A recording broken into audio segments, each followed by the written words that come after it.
fiance, and I tell, nobody in particular. I was having a conversation with Joel Beta, and I tell him, I'm like, damn, bro, I got all this money on the street that I need to get, but I can't get it. I got nobody out there.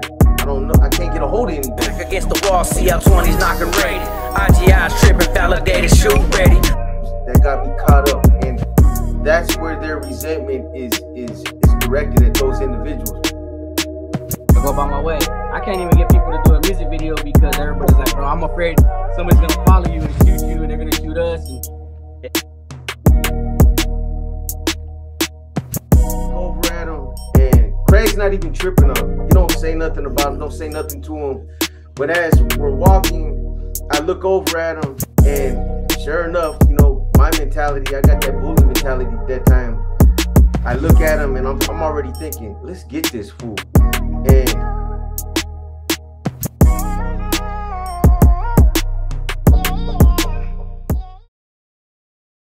all right, you guys, we're back for episode 3 of the Black Widow podcast. And you guys see who I got with me.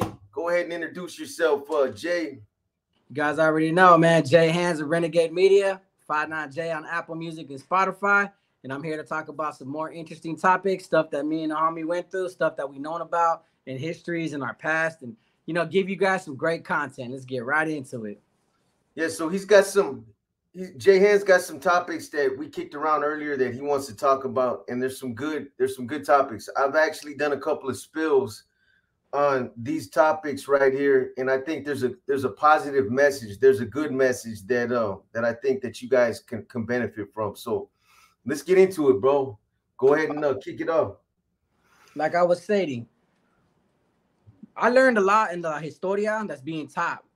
See, we teach Northerners on the main line just a basic history of what happened from 1968 up until, whatever year that they stopped. When you're a Norteño with status, you get a different historia. So I was being able to be exposed to some of the NF history, and that's the history that I got to memorize. Now, in that history, they keep it very brief, very minimum. They're going to tell you the dates, the names, people involved, what took place, but it was never about why it took place, other than 1969 and the war cry, and they got into that one pretty good. But we all heard about what happened to Brown Bob, but there was never no precise details. Not until I read, The Rise and Fall and the homie's book, that I realized something that I disliked and I disagreed with, and I talked to Boxer about it. See, Brown Bob went home, but we're talking about an individual, Carnal, who was on one of the top the 3 seats of the organization, one of the highest ranking members of the NF, and he goes home finally, and they take him out. That he got a taste of freedom. He got to see that there's a different side of life than just prison politics and prison organization. And yes, I've heard in the NF Constitution it stated that once you make that lifetime commitment, ain't no turning back. But there is, policies like honorable discharge, so on and so forth. He didn't cooperate. He didn't go on bad standings. There was a big smut campaign right after the fact. But this individual finally came home and got to see that he didn't want the organization. He didn't want the life no more. He just wanted to be at peace finally. And they pretty much fabricated charges and got him hurt. And they lost his life. And to me, it was as if they took out a good Carnal for nothing, for no reason, no legitimate reason other than he finally got tired. And that's something that I disagree with. But it's been done throughout history that we're just taking out good homies, but writing it and phrasing it in a way to make them sound like they did something bad. And most of the time, good people have lost their lives through these organizations because other people didn't want to see them win. That's right, bro. I think what it was with Brown Bob is I think he just got to a point in life. I mean, he's done a lot of time, bro. Brown Bob is state raised. He done a lot of time, and he got involved with the NF at a young age, and he put in a lot of loyal years. And I think towards the end, he got to a point where he got out there. He got married. He had a wife. He had kids. He had a nice house. He had all the toys and the luxuries that a lot of us get when we get out. And I think he just got to a point in life, bro, where he just wanted to settle down with his family and just kind of slide back, bro. You know what I mean? And there were people that there's always going to be people that don't want to see that happen, man. You know, people have this mindset that, you know, once you join the organization, it's a lifetime commitment, that blood in, blood out philosophy. I understand that.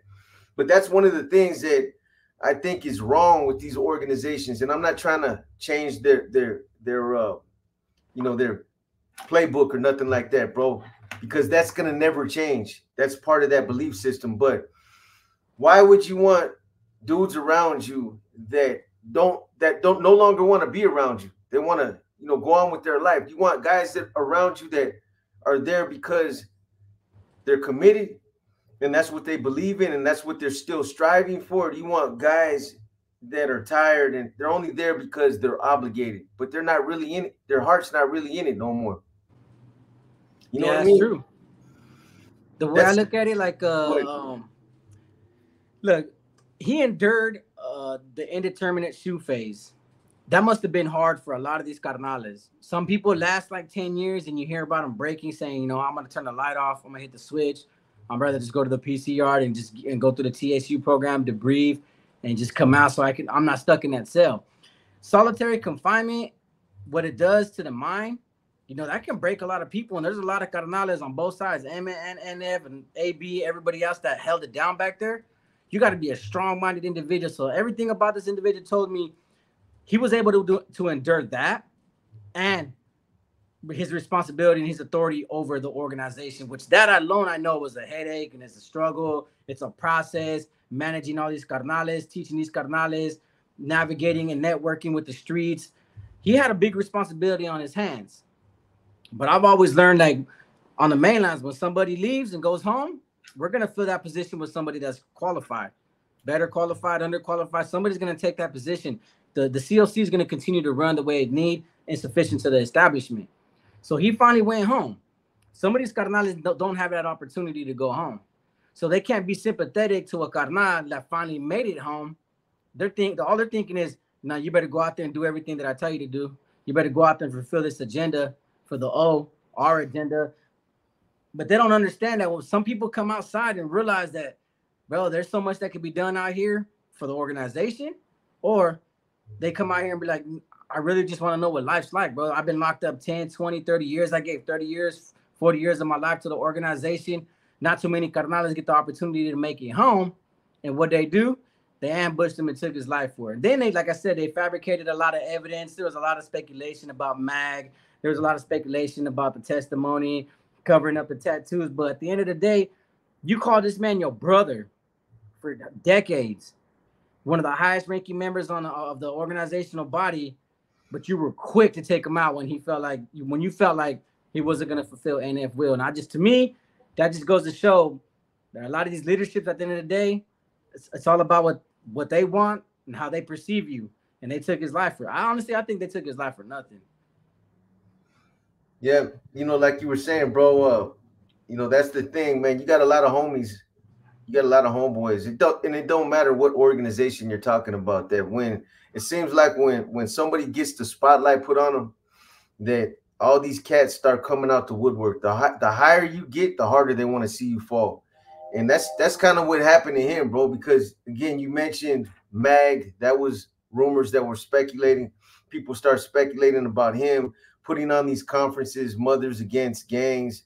Then there was the talk about him covering up his tattoos. It had nothing to do with none of that. Then you had the grand jury testimony where it was clear he didn't say nothing in there. Matter of fact, he perjured himself and ended up picking up a case and going back to prison after he discharged.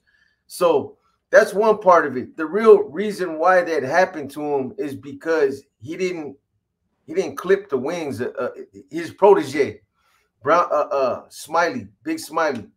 He let Smiley go on his tirade up there in the Bay after Smiley was, you know, he went on this radical campaign trying to create a position for himself, the boss of all bosses. And that just caused that whole D facility fiasco, bro. But the thing about it was Brown Bob's mistake was before he left, he didn't make his position clear with Smiley. Hey, you can't be doing that, bro, and that's not going to happen. He let him continue to run with it. So when he left, a lot of the C's up there, they looked at it as if they were in cahoots together. You know what? They're both guilty of treason. Brown Bob, he must be with it. He didn't shut him down. So that's what really happened. But it just goes to show, man. And like I said, you know, if I'm out there and I'm functioning and you know, I got people around me. I want people to be around me because they want to be around me, not dudes that are tired or not dudes that want to go on with their life. They want to be, you know, be a father to their kids, a husband, whatever. Why have those kind of guys around you if the first chance or the first time that they end up getting in a situation where, you know, they get put in a bad situation where they get a little bit of adversity, they're gone, bro. Look what happened to Jomo out of Salinas. There's somebody that wanted to just get out, but he feared the consequences. So instead of letting somebody like that just go ahead, bro, you know, go ahead, go on and do your thing, man. As long as you don't hurt the organization, you don't pose a threat, you're not taking nobody down, you're not talking about business, it's all good. But instead, he you know, he started to worry about the consequences. So what does he do? He contacts the FBI, agrees to wear a wire, starts trying to take down the whole regiment out there on the streets, and then they put him in witness protection. That's what happens, you know, when you got people around you that don't want to function no more. So that's something that I break down in that Jomo profile. It's keeping people around you that don't have that fire burning no more, man, for whatever reason. They still believe in it. They still respect it. They're not hurting it. Let them go, man. But that's what happens, bro. Yeah, some people get tired, and that's just a fact. I mean, a lot of, look, when we're young, what do we want to do? We want to party. We want to go to the club. We want to mess with like 32 girls in 1 week. But when you get older in your 40s, man, I'd rather just have a pizza with my girl on my couch at home. But as you get older, things change. Your mentality changes. I'm learning that every day with myself. But see, this situation like this, right? I think with the Smiley situation, Smiley was gonna do it regardless. Even if Brown Bob was like, "Hey, bro, cut it short. Ya estuvo, ya páralo. You know, we're not gonna do that. You're not gonna announce that. I don't support that." But you gotta remember, a lot of people, when they're about to go home, their primary focus is, "What am I gonna do when I get home? I got a life to situate for myself. I can't go out there being a bum, especially if I got all these obligations to the homies." So his primary focus is like, bro, these dudes are going to fight regardless. Whether I put my foot down and I leave, Smiley's going to continue. Smiley was a loose torpedo. You can't control a loose torpedo. You can't control somebody who lives in his own head and with his own ego and thinks with his own ego. So I think that dilemma stuff would have continued to happen. But still, though, I think we lost a good carnal just on the basis of nobody wants to see nobody else win. Nobody wants to see anybody else be successful. And that's where I think these organizations are failing at, is because all they want to do is their first instinct. Bloodshed, sending messages. The message might have been, "Yeah, bro, you're not walking away from the organization. You're gonna work for us." But here's a crazy experience. Anybody paroling on the yards that I was running, I had contact with the regiment. So I'd always ask them, "Hey, bro, do you want to report to the reg?" If they said no, cool. They had no obligation to send these two homies $40 to their books. That's your way of paying us back and thanking us for helping, you know, getting you to your house. And you would never hear about this individual again unless he comes back. But say he asked to report to the regiment, goes out there, realizes that, "Nah, I don't want to be a part of it. I'm around my kids. I'm around this, and I'd rather just, you know, get a 9 to 5 and work." If he ever comes back, if it ain't first thing smoking, he's getting blasted. And I always thought that was crazy. It's like, bro, some people just don't realize that they might not want to do this when they get out. It sounds good in their head. Everybody wants to contribute something to the cause, to the struggle. Everybody still has that belief. Well, you'll be surprised how quick your mind can change when you're around and you see, like, man, I'm finally free. You know, I'm finally with my family again. I get to see my daughter run around to call me dad. Some people just don't want to give that up again. But we're quick to target them and cannibalize them and just get them off the yard and deem them no good, because there's always a change of heart. Every man at some point in their life is going to have a change of heart, and we shouldn't be condemning our people for such things. Yeah, you know, hey, just to follow up on the big Smiley thing, I don't think it was so much of the fact, maybe I didn't make myself clear, but I think it was you know, Brown Bob, you're right, bro. A loose cannon, there's nothing that you can do. Big Smiley was gonna do what he was gonna do, regardless to what Brown Bob told him in the cell. They were cellies. But I think what ended up happening is where Brown Bob messed up is he didn't let it be known where he was at with the other fellas up there. He let Big Smiley run with it. Big Smiley was gonna, even if Brown Bob would have shut him down, he probably would have did it anyway. That's just the type of individual. He's, you know, he was a tyrant. He was self-absorbed, bro. But Brown Bob didn't make his position clear to everybody else up there. So they figured he was in cahoots with it. And Big Smiley was running with it. Hey, my big brother, you know, he's the one that told me he would give me his blessings, and he didn't do that. So that's where Brown Bob messed up. But lack of report. The lack of reporting. The lack of, well, it was the lack of communication up there in the Bay. Just letting, you know, the other leaders up there know, look, this guy, man, he's running with this right here. It's something that I'll never stamp nothing like this. I know that this is, you know, something that he's embarked on this for his own personal gain. It's never gonna happen. But he never did that. He, you know, that whether it was a mental error or an oversight, I don't know, but he never made his position clear. So other people assumed, well, you know what? He must be on board with it. He must be in cahoots with them. And that's what it was. So that they started plotting back there at that time, bro. I was up there when, you know, we got the communications, the filters. We used to get them through the legal mail. And at that time, it was, you know, the organization has put a green light on Pantera, Big Smiley. And at that time, it had already made an attempt to kill Smiley. But the individual that went in the cell to do it messed up. He dropped the ball. He went in there, they got off, tore the cell up, broke the TVs. I think the other cat, he broke his arm, but it was a fail. And Brown Bob, being that he was out, you know, when they put a green light on you on the streets, they're not coming after you with tomahawks and blow darts and things like that.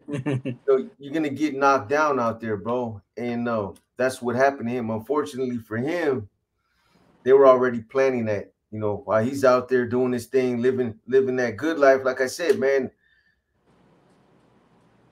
I think it's just, you know, it's a difference of opinion, man. Some people might think, well, you know what, you sign up for this, it's a lifetime commitment, and that's it. You're stuck.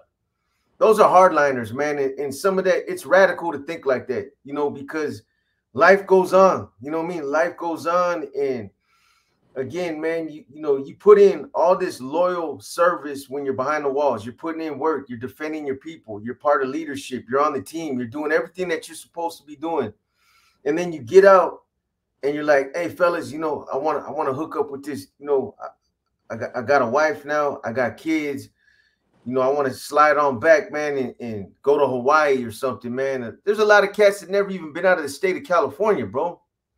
You know, for a long time, I was one of them. I never allowed myself to go travel. It was all about just getting out, hitting the streets, functioning in the regiment, and going back. That's all it consisted of. It was just the same old, man. But you know, what's the harm in letting somebody like that go on in life, bro? I can understand if, again, like if it's somebody that cooperated, somebody that's posing a threat, and somebody out there that's hindering progress, or they're getting in the way, or they're out there collecting money that, you know, NF money or things like that you hear about people doing in the past. But he wasn't doing none of that. Again, man, he went into that grand jury hearing. He could have cooperated, but he perjured himself, picked up another case, came back into the system, and that's when, you know, some people apparently started plotting on him, bro. Yeah, that's very unfortunate. And what's very unfortunate with that circumstance is how it's all played out. He was just at home at peace. Like, to him, I'm done with the organization. I'm gonna enjoy my life. Didn't see it coming. I'm pretty sure he had an idea, but he didn't see it coming. They do what they do. Very unfortunate circumstance, gruesome death. And then, you know, they take out Bethel because he forgot to wipe out the car. They do that, and that was a cold setup. They told them that we got the green light to take somebody else out. Bethel volunteers for making the fatal mistake of, you know, I forgot to wipe it down. When you do crimes, it don't always go perfect, bro. We're not career criminals. We just do what we do. I got busted for taking off my mask in front of a camera, and that was a dumb move. I knew there was a camera there. People make you know, small mistakes that are big and costly. So they take him out, and they literally like look at the betrayal and the deception. They said, "Hey, bro, we got a hit. All right, well, I want to do it, bro, just to make up for making that same mistake." And it was on him the whole time. Like before that, they were brothers. Before that, they had a bond. Hey, we took out a heavyweight carnal, bro. We're like, we're true life brothers, bro. That you're gonna be a part of us. Only for a couple of weeks later, hey, bro, I got the green light to take him out now. Just look at the backstabbing that could take place that fast, and how fast brothers can turn on you that fast. And that's what kind of made this story like that much more gruesome. Is that this dude thought he was doing everything right, thought he was earning a name, a position in the organization, his citizenship. Didn't even know he walked into his own ambush, volunteering to take somebody else off of the organization. And they actually took his life, only to find out that they made careless mistakes as well and got busted with the DNA. But still, nobody's taking responsibilities for none of these crimes. They're always quick to fabricate evidence and say and stipulate and write it the best way possible and phrase it the best way to convince people that no, our decisions were made in the best interest of the organization as a whole. And there has never been any room to question it, because within the organization, it's one issue after one issue after one issue. So it kind of gets swept under the rug because everybody's being confronted with these upcoming issues that, you know, kind of try to be destructive towards the organization. I'll play devil's advocate for a minute. So, um, under everything that you said is on point, bro. I did a breakdown on this as well. Beto failed to wipe down the vehicle, and he admitted it. He was forthright about it. He admitted it to Dreamer. When they were at that hotel, he admitted that he forgot to wipe it down. It was a mental error. However, when you think about these things, think about the time that we do when we're back there in the shoe program, we're back there in the ad segs, we're getting educated, we're getting indoctrinated. We do all this studying. We talk about hypotheticals. All these different things that we do is to train our minds. We used to watch the first 48, those kind of cop shows, because they give up a lot of game, when it comes to their interrogation tactics, when it comes to, just the simple things that you might not know as a regular criminal out there. You might not know that, your fingerprints can be taken from the inside of a latex glove. You don't know about blood striations or DNA evidence, how it works, until you watch those shows. So you train your mind to you educate yourself on these types of things. And then when it actually happens, you drop the ball. But you really drop the ball, though. That's like not just a fuck up. That's like a real major fuck up, right? So what do you do in a situation like that? Beto, I knew Beto. I was with him in Susanville when I was 22, he was 21, 22. And he might not have been the sharpest individual, but he was an honest dude. But what do you do when you make a mistake like that? Granted, they found out later that they were busted 20 minutes after they committed the murder based on things that they did themselves. They go to Jack in the Box. They're outside. Somebody sees the Explorer in the parking lot, parked right there with 3 cats that look like gang members, and they throw out all their garbage, the straws with their saliva on the straws and the cups and all that. So boom, they get busted. They got crime scene on the scene 20 minutes later. They're already busted. But now they think, Beto admits that he did that to Dreamer, and now they're thinking like, fuck, we're busted because of this idiot. This idiot forgot you either supposed to burn it or wipe it down. You didn't do neither one. So what do you do in a situation like that? I don't know if you kill him. I don't know. It's a hard line. Some C's would say, yeah, them brothers picking up life sentences. But, again, it turns out that it wasn't on Beto. That had nothing to do with him forgetting to wipe that vehicle down. It was because of things that they did, their missteps. But, I don't know, man. That was a crazy case. There's a lot of things that happened in that case that all the way from the top. Nobody's gonna take responsibility for something like that, for all the missteps. When something like that happens, when Mike Eo got whacked, and everybody knew that it was a bad call, what they did is they just put a gag order on everybody. Because, I mean, what's the best way to do it? Hey, nobody's to render any kind of opinion about it. Nobody's to talk about it. But we were talking about it.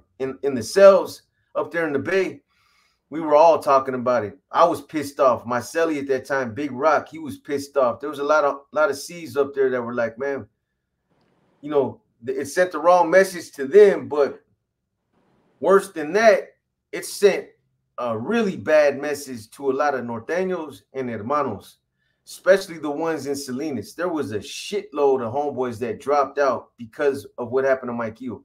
That's how much influence he had out there. But a lot of norteños and hermanos were like, you know what?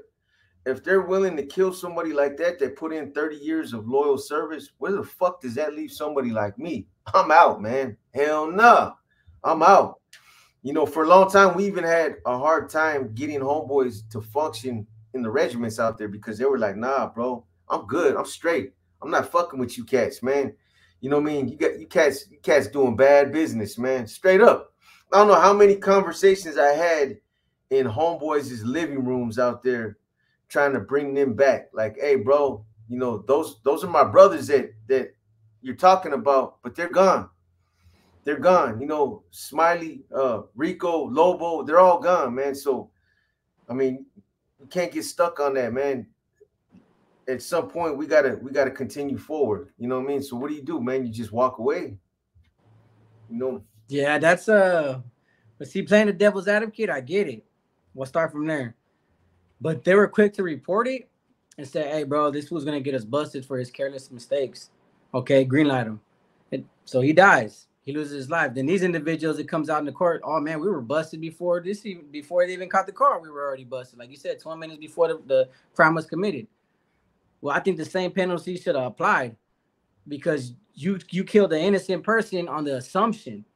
So I don't think it would be appropriate to say, you know, we're going to put a gag order and everybody just be quiet about it. Hey, let's just forget about it. It's history. No, you guys have been holding people accountable for careless mistakes, for honest mistakes, or mistakes in general. If you can't be picking and choosing, I'm going to give a pass to him, but he got to go, especially for, you know, Norteño. Look at it, set the tone for the rest of Norteños in the Mike Eo situation. Then that's why I trip out why everybody to this day makes fun of dropouts. It's like, bro, there's some big situations that will honestly other people make that can actually push you away. And then your fire is not as bright as it used to be. It's going to get dim because of these scenarios and these situations. People forget like, oh, bro, you just don't want to be loyal, bro. You just can't hang. No, I can't accept the idea that I could be taken out for a careless mistake. Me personally, you forgot to wipe down the car. Fuck it, carnal. You're going to be a brother soon with me. We're going to be in the Bay together. We'll just be selfies, bro. But we did this together. We did something for the organization. I'm already committing, you know, a dangerous crime, taking somebody's life. So obviously, I'm not predicting that I'm going to get away with it. It's just a matter of time. So I'd rather perceive it as me going to me being busted with one of my fellow brothers who eventually I'm going to make, as opposed to saying, like, I'm going to take him out. But it just how the way it really works, bro. It's like they were quick to turn on people who they felt they could turn on, but when the light was spotted back on them, they swept it under the rug. But I read it throughout most history, bro. Like when it's a bad reflection on the organization, that's the best thing they could do is not really talk about it, sweep it under the rug. Hey, life goes on. But it's true though, people did drop off for these reasons, but the Norte itself and the organization itself, it is what today because people had to finally move on and forget about the past. Yeah. I don't know how many times during my career, bro, that I seen things that were wrong, that I knew were wrong. In my heart, I knew it was wrong, but I continue forward. What do? You know, I seen it all the way back as far as 90. I want to say around 94, that's when everything started to happen within the organization, within the movement, all the way down to just the regular Norteños. And obviously, a lot of it was in the NR, but that's when things started to happen. You know, it's obvious. It becomes obvious, man, when, You come to prison and there's like one dropout, maybe two or three in the whole East Block. And, you know, out of the whole East Block, there's like 3 dropouts, bona fide NF dropouts with old numbers, guys that, you know, were functioning at one time for years. And then for whatever reason, they fell in bad standings or they dropped out or whatever. But when you come in like that, and then a few years later, you come back and there's whole blocks, there's whole tiers. They got to start moving people out of units to fill tiers up with this new generation that's dropping out. That it was obvious to me, and I'm sure it was to a lot of other NR members at that time, that something is happening within the organization, and it's starting from the top. You know, maybe it's the direction we're moving in. But what it was is the NR started to become heavy-handed. You know, cats were getting, you know, they took the category system and ran with it. That was broken. Then you had a lot of NR members that developed this mentality. You know what? If you're just a norteño, you're a poo butt, man. You ain't nobody. They had this image that hermanos were supposed to look like. They were all sleeved down. You know, they had this look about them. And these norteños that didn't have no tattoos and it just looked a certain way, they were poo butts. They started bullying those type of dudes, man. You know, cats were going in on other homeboys that had issues that started in the hood or over women or over personality clashes.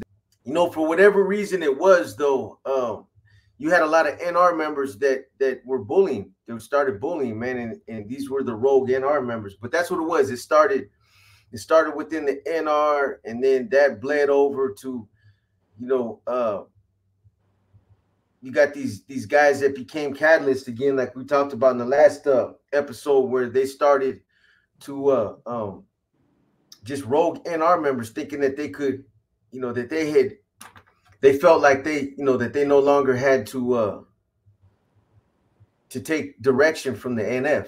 And that's what caused a huge internal war, bro, because now you got NR members that are victimizing norteños, then you got C's and other hermanos that are victimizing the rogue NR members, and then it just, you know, then you got the norteños that are seeing all this and they're like, man, look at this shit. This shit's crazy. I'm gone, man. You know what I mean? It killed their fire, bro. You know, the norteño spirit died, man, back in those, well, it was dwindling. We'll say that. So yeah, you actually made that like one of the strongest points that I could have ever made. It's what we did to each other and how we cannibalized and picked on each other and bullied each other and tormented each other and pushed each other away why the dropout rates got so big. That's why I kind of think it's comical when I hear a lot of people go to my comment sections and be like, oh, you're just a dropout talking about politics. You can't forget the life. Bro, no, I just seen the true essence of why people really walk away. Because I was part of the struggle. That same norteño mentality after the 9/7 filter went out and the new revisions changed where, you know, it was norteños and then northerners. That same mentality was brought over. So when I went in there, I started becoming the same way throughout the years. And it's crazy because I was thinking about it. I was like, bro, the times that when I would hang around so much with hermanos, with my brothers, I got so close to them that it was always about, hey, this is our brotherhood. We're taking care of ourselves now that we're here on the yard with each other. So I didn't get to really have bonds and develop bonds with northerners. It was always like, I'm going to go tell him what to do, They're going to report to me. But after so many years of thinking like that, you don't perceive the people that are working for you as, hey, they're brothers too, bro. They're your manpower. That's the people you're protecting. No, you look at them like, bro, that's the person that needs to answer to me. That's the person that takes orders from me. So when I had to do a removal on a regular northerner, I didn't care. Like nothing fazed me. It was like, all right, he's based on these charges. Yeah, get rid of him off the yard. But when it came to my brothers, then it became it was a hard feeling to deal with. It's like, bro, am I betraying him? The investigations will be done different. Like, bro, are we seriously going to get rid of a brother? No, he's had this amount of years. He sacrificed this amount. Can we salvage him? But if a northerner's case didn't work in his favor and he had to go, we were quick to be like, all right, bro, let's plan out this removal. All right, let's do the POAs. Then it becomes a different form of betrayal. Now we're going behind his back. He's over in the day room thinking he's programming with the people, with the manpower. He's answering to the cause, to the norteño struggle. He's a servant of the norteño struggle. While we're right there just, to make sure he skip his cell so he don't get the filter while we're circulating to everybody else that he's going to get blasted and what his charges are. once you start seeing that on a constant basis, monthly, a removal once a month as a norteño, then I started realizing, like, bro, if we're not going to war with nobody else, we're gonna find reasons to go to war with each other.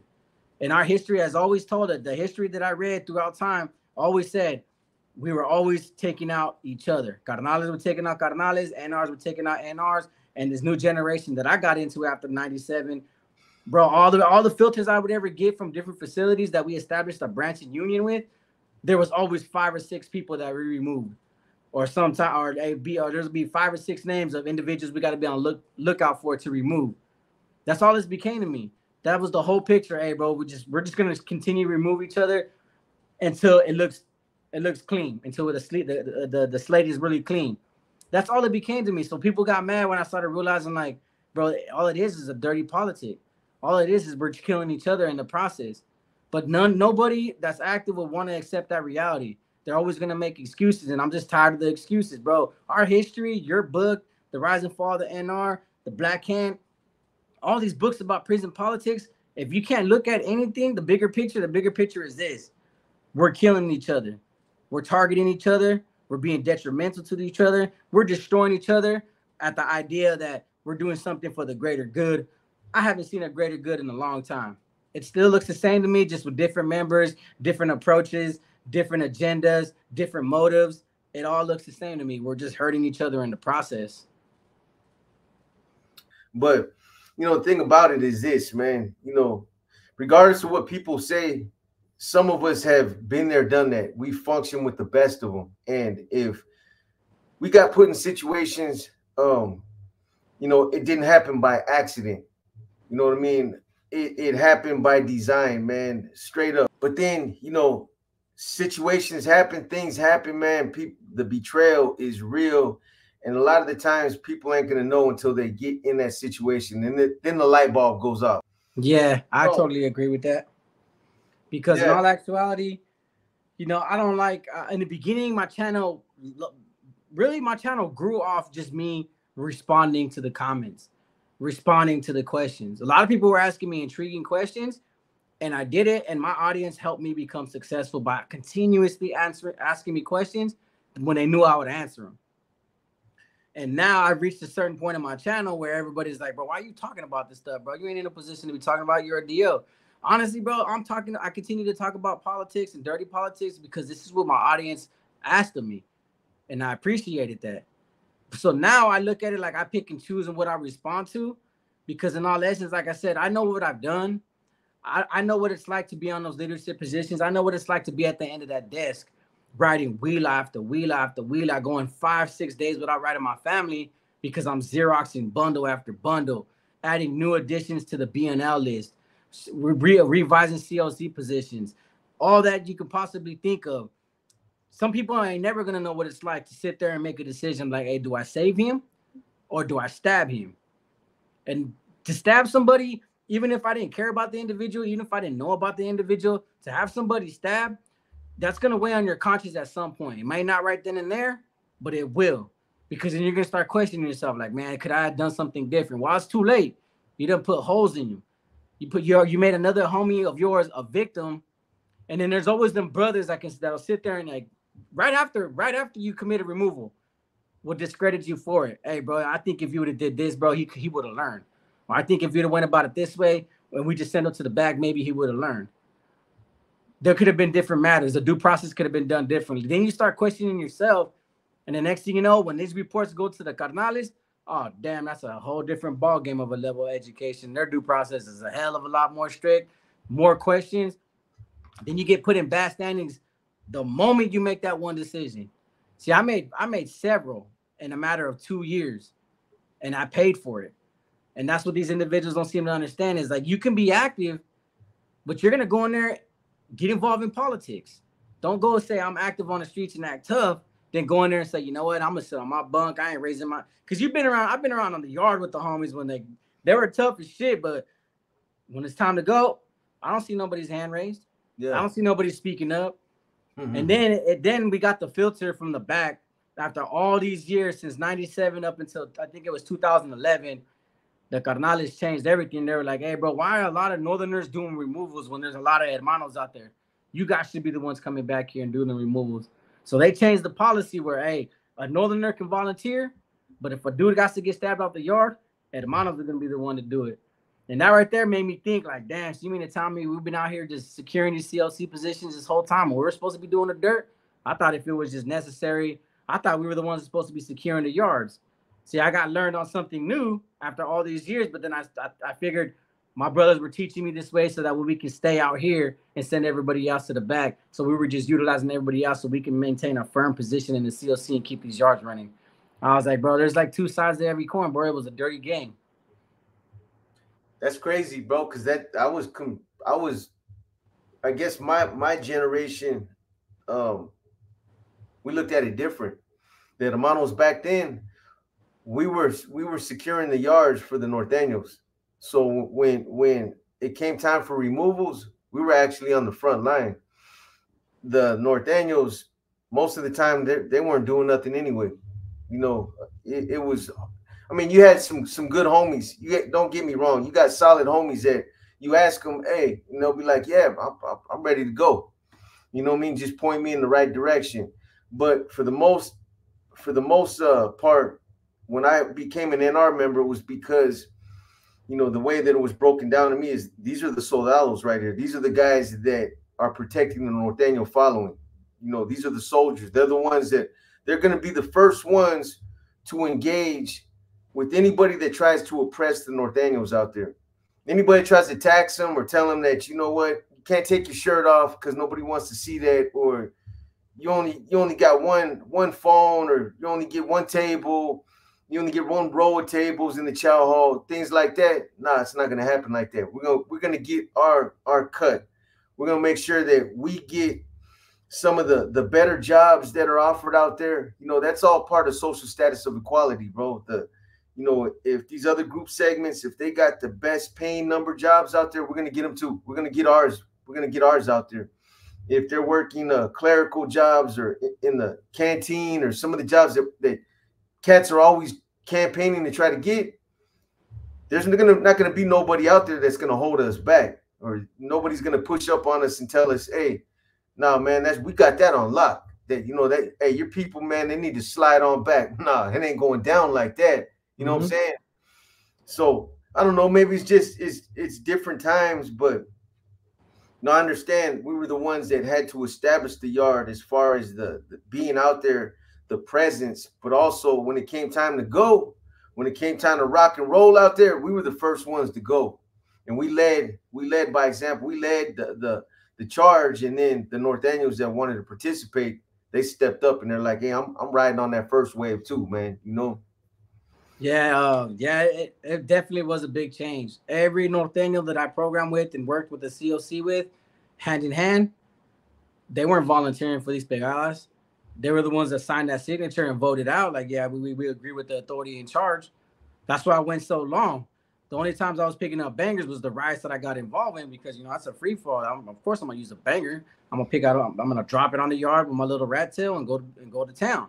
But to actually sit there and insist in the removal, I was the one at the desk sanctioning the removals, not doing them. Until when that filter came out, I remember asking my celly, like, hey, bro, like, hey, the homies are saying that we're the ones that got to go. And my celly was arguing with me. He was like, bro, why do we got to go? Who's going to secure these yards? These northerners don't even want to focus on their education. They don't even take their education serious.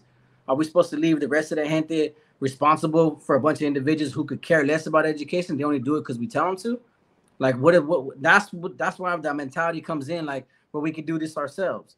But we were out here running these yards. Without us, these yards would not be strongholds and footholds and establishments, because the carnales want us to go to the back now, saying that we're the ones that need to do it.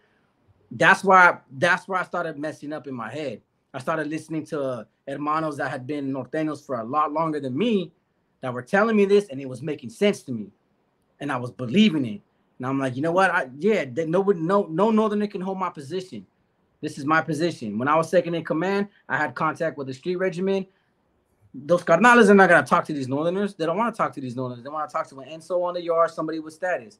So we can't relinquish these positions to these northerners who half the time don't even raise their hands. Active as shit, though, but don't want to raise their hands, don't want to get involved like that. They still want a chance to go home. But yet here we are in the position of power, the position of authority, abusing it in a sense like, bro, we don't care that you want to go home. We're gonna put this banger in your hands. You need to put this bundle in your butt. You need to drop it off in the back. Make sure you make it to Corcoran, Pelican Bay, wherever you go. Drop it out to the respective channel, and that's how the mentality was when I left. And when I finally went to SNY, I had a plenty of time, 9 months going to SNY to think about everything. Like, damn, we were doing everything wrong. We were abusing everything. Now I understand. When I dropped out, then I finally started understanding, like, bro, people drop out for a lot of reasons, but we just do it to ourselves, but we just have a hard time admitting it. And I think that's where we all failed at. We all did it to our own people. That dropout, those dropout yards and the dropout rate, we that were active, that were on the yard, we are all responsible for what we did to our people. But yeah, here we are on social media talking about, hey, bro, you're going to get smacked. You're going to be the next Savage Studio. You're going to be this. You're going to be that. Bro, I was responsible for putting a lot of people on that side. A lot of carnales were. A lot of your guys' homies were. But you're quick to just condemn these individuals when they don't deserve it. Because we all did it to each other. And we did it to ourselves. So basically, my point is this. Everybody's going to want to be active. And I you know, I appreciate that in a sense because I've been in those shoes. So I can't even degrade people and be disrespectful. And that's why with my channel, I do everything to show the realities of it. The good, the bad, and the ugly, bro. There's no reason to fabricate it no more. There's no reason to glorify it no more. The truth is pretty much the best way I can put it in front of these individuals. Now, it's all a matter of, like, if you want to continue that lifestyle, these prison channels, we've all done our best to show you the realities and the dirty politics and how fast one of your brothers can turn on you and take your life. Through this whole episode that we just dropped, that's what we're trying to point out. Good people. Individuals that make one or two careless mistakes, simple mistakes, or just decided to say, you know what, enough is enough. I want to just live a normal life. And we're condemning our people. And until we realize that, you're going to see a lot more people get put in bad standings, in bad positions, lose their lives, the continuance of the gang violence.